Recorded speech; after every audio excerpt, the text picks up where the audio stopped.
All right, here we go. This is what everybody wanted to see. This is the Liquidlogic Homeslice next to the Dagger SuperNova. My buddy Lewis here had one, so I want to do a side-by-side comparison because I have paddled the Homeslice, but only briefly. He spent more time in it than I have.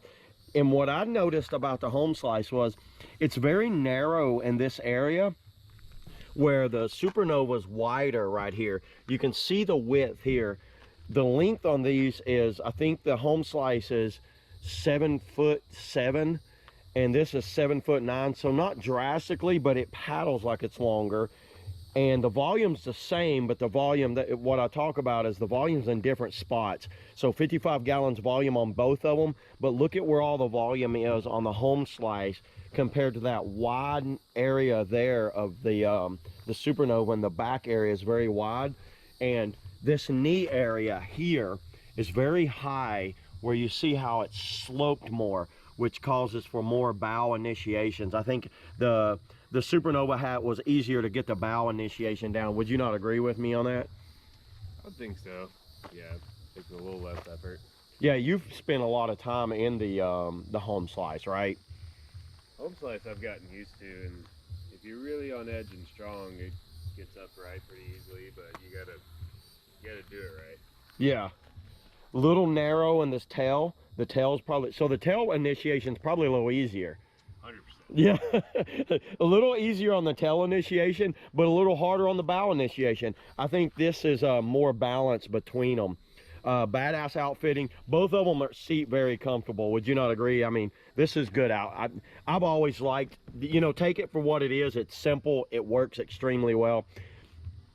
The only thing that I think everybody's going to notice, it's a little harder to overcome this bow, this knee hump volume, the way that volume is, where you look at the Dagger, it's more sloped, and this is more vertical on its edging there. The rocker looks fairly similar. I think the SuperNova has a bit more in the bow.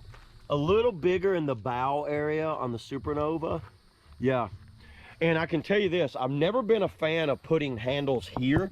This is a knuckle buster.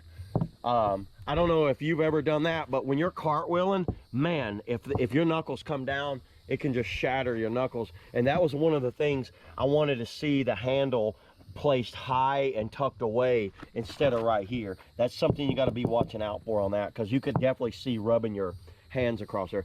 I've only done it a few times, but it does hurt. Not in this boat, but in other boats. We'll roll them over and look at the holes. The edging is very different. That is a very sharp, aggressive rail that runs through here, where that's kind of like a bi-level type chine. It goes down, scoops, and then drops off again. I didn't think the Homeslice was a bad boat on the wave. I thought it was pretty good, but I don't even think it comes close to the SuperNova. What do you think? Somebody has paddled them both. I definitely feel like the SuperNova is way more crisp. Feels like it whips back and forth better. This is very flat planing. This seems to be like more like a hybrid, which you have paddled this boat a while, so yeah. And I don't know what the point of that was. I never really understood that one either, but even when that boat was newer, it still has a bit more of a semi-planing hull than some of the other slice boats. I would say that is more like a semi-planing hull. The edges could have, well, I mean, they're not bad. They're definitely not, and like I said, this is not a bad boat. I really think you can't go wrong with either one.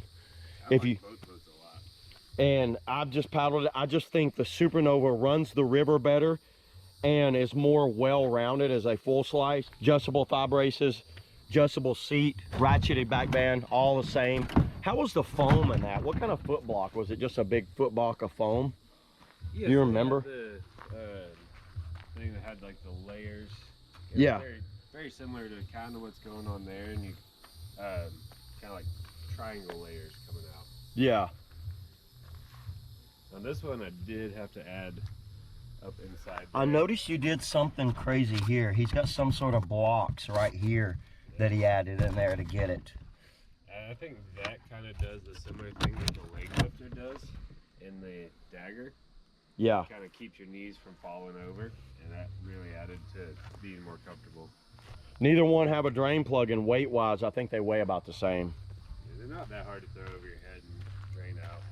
And also the SuperNova comes in 2 sizes, SuperNova and Nova. One of the biggest complaints I'd heard on the Homeslice, a lot of people wish there was a smaller version of it, because it doesn't I'm okay in it, and you're probably okay in it, but I think it should have been a different size too.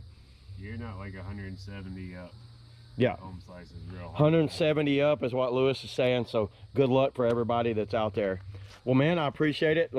Thanks for piling with me today, and he pulled off the boogeyman. Go check out the boogeyman if you haven't seen that. But yeah, let's do it.